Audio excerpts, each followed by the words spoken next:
mga kabarangay na narito ngayon, siguro naman, yung napag-usapan natin, talagang magiging seryoso na hindi lang usapan na usapang kanto. Na pagtalikod natin, wala na yon.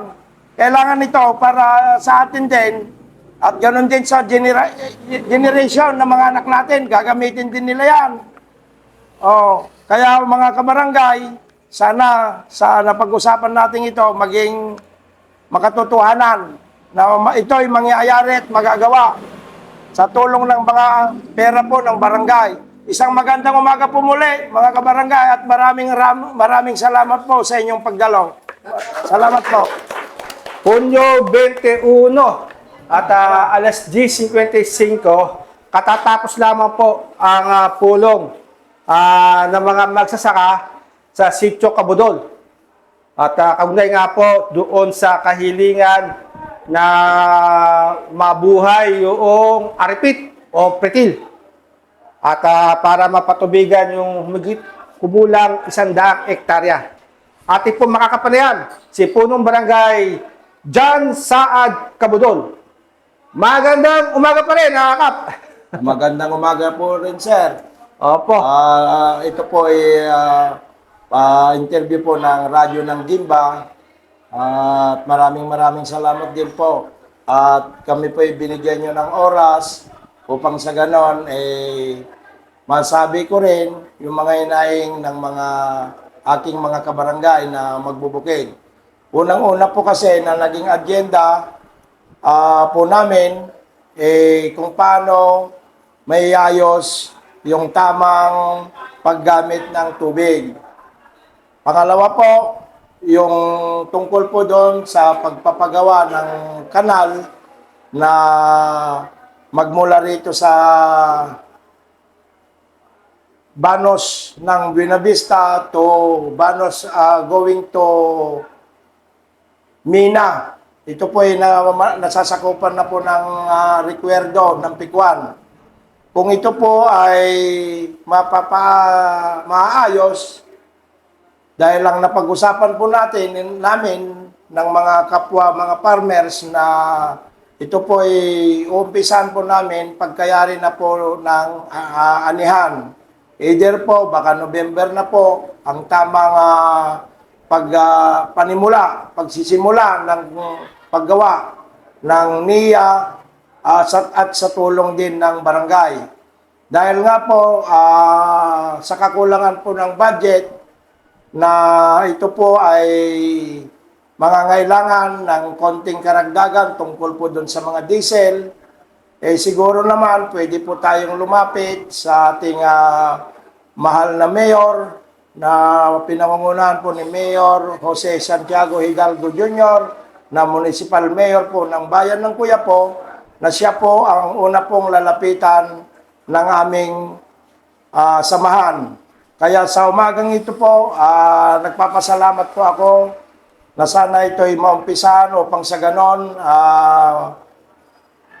makagamit din kami ng maayos at hindi na rin po kami gagamit ng katulad po yung nagmamahalang diesel po ngayon. Hindi po malaking bagay kung ito po ay mapapaagos. At tulad nga po nung nasabi ko sa mga kapwa ko magsasaka, natutulong din ang barangay dahil mayroon din po akong inilaan na budget na 100,000 piso para po sa canal lining. Para po ito ay gawin na po namin konkreto kung maaari. Dahil siyempre, kung konkreto po ito, mas mabilis po ang daloy ng tubig papunta sa mga bukid ng mga kapwa, mga farmers. At mabilis po ang yung 4 na araw na schedule, siguro naman kung ito'y disiplinado ang mga kapwa magsasaka na sa paggamit ng tubig para papunta po sa kanilang bukid, ito po ay lahat ay mapapatubigan sa loob ng 4 na araw itong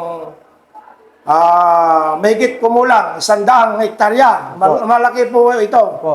Kaya sa mga nananawagan din pa ako sa taga-NIA, kung maaari po, ito po'y bigyan po ng pansin dahil po yung iginawa pong infrastruktura ng NIA na yung sinasabi nila noon na ang isang butasan ay makakadaloy ng 35 hectares. Pero hindi po nangyari yon. Dahil nung sinabi ko po sa kanila na yung pinaglagyan nyo ng butasan na yan, yung turnout na tinatawag natin, puro pakyat. Kaya malabong mangyari po na yan, talagang konti lang pong mapapatubigan. Yun nga po, nangyari na po, yung ganon, na mangilan-ngilan lang ang nakakagamit. So sana po, sa mga opisyalis ng NIA, ako po ay nananawagan na tulungan niyo po kami at sana sa mabilis na aksyon para sa darating na sakahan ng second crop, makagamit na rin po kami. Na hindi na po kami gumagamit ng diesel na magpapa-sip-sip pa po kami sa mga creek namin. So, sana po, sa tulong din po ng Radyo ng Gimba, may paabot po nila ang aming inahing. Isang magandang umaga po muli, sa mga kapwa ko na kabarangay na umattend po ng meeting, maraming salamat po sa inyong lahat. Ayan. Salamat po ng marami. Ayan, Kap, may tatanong lamang po ako. Sinabi po ninyo, mga Nobyembre, maaaring maumpisahan po ang proyekto, no? Yes po. At maglalaan po ng 100,000 ang barangay. Opo.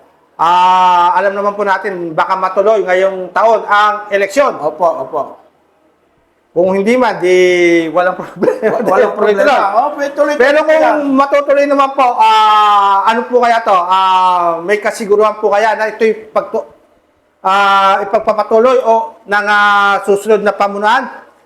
Magkakaroon po ba kayo ng parang isang resolusyon para hindi mabago itong inyong pong programa para sa Cabudon, sa Sitio Cabudon?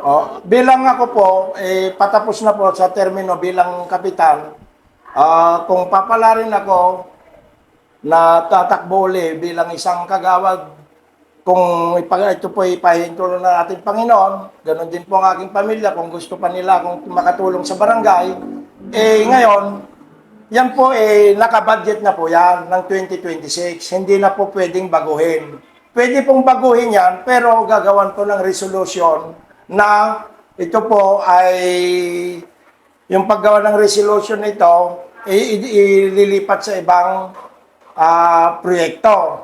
Pero kung ang susunod na mga mananalang opisyal susundin itong nakabudget na ito, hindi na po pwedeng i-realign. Opo. Mas mainam po yung ganon. Opo. Kasi katulad po yan, napag-usapan po natin na ito ilalaan na po natin sa canal lining going to farm to market road or farm to sa mga kanal sa mga farm.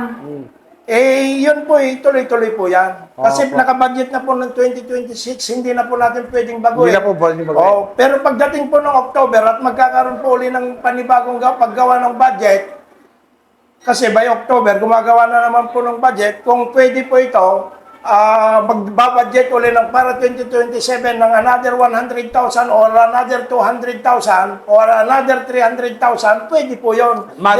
Depende po sa budget ng 20% ng barangay. Kasi po, ang 20% ng barangay Santa Clara ay umaabot po ng 1 milyon sa 20%. Kaya napakarami po ang magagawa nitong kulang 1 milyon.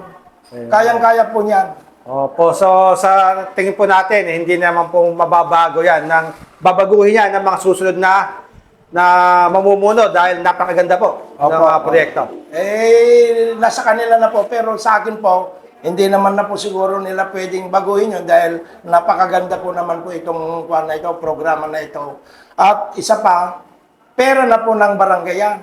Opo. Na talagang yan, na dapat gamitin sa tama. Ayun. Ngayon, ang pakiusap ko lang, dahil lang nakabudget po kasi dito na 100,000, wala pong labor. Ayun. Ngayon, ang gagawin po na lang doon, sa labor po naman, dahil ang makikinabang naman at pumayag naman yung mga tao na kanya-kanyang tulong at yung tinatawag na yung kaugalian ng Pinoy na bayanihan, magagawa po ng pagdating po sa pagkain, ganun din po yung tulong-tulong po. Ayan po ang may masasabi ko. Sana po sa itong pag-uusap po natin ito at pag-uusap kasama po yung mga kabarangay kanina sa meeting, sana suportahan po nila. At lalong-lalo na po sa inyo, na maraming salamat po. Ayan. Maraming salamat din po, Kapitan. Maraming salamat din po. Isang magandang umaga po muli.